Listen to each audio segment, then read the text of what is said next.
اینم از این. خب بچه اگه این چیزمون کار کرد لایک یادتون نره. اینو من بذارم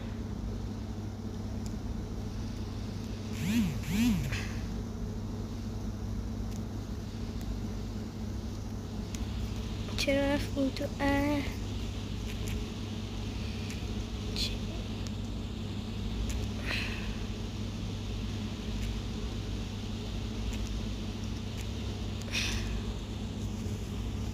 آها اومده چه نمیدونم چه لگ داره گوشی.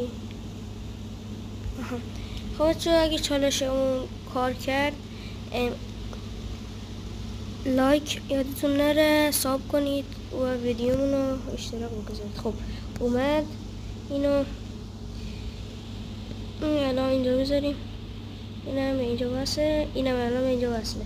خب بچه اینا ببینم کار میکنه این الان. خب این الان همشون روشنه. یه دونه اینجا به این بزنیم، یه دونه دیگه اینجا به این بزنیم. خب این شد از این. خب بچه الان ببینید که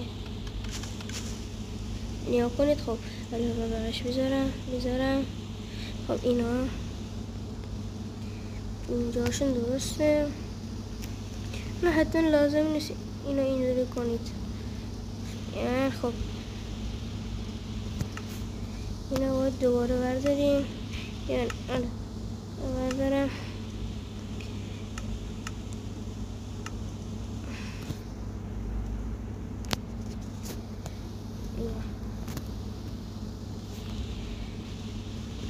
خب من ویدیو زیادی طولانی نشه، سریع انجام میدم.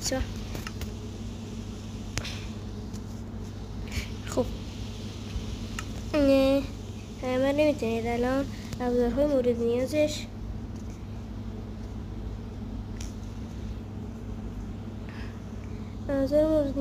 ایناست. خب اینا همونه که توی تصویر ما که فلش زدم اینا هاششون اینا.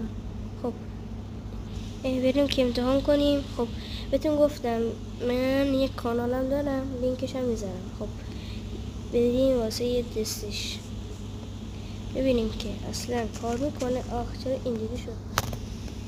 خب ولی اشکال نداره، میذارم اینجا.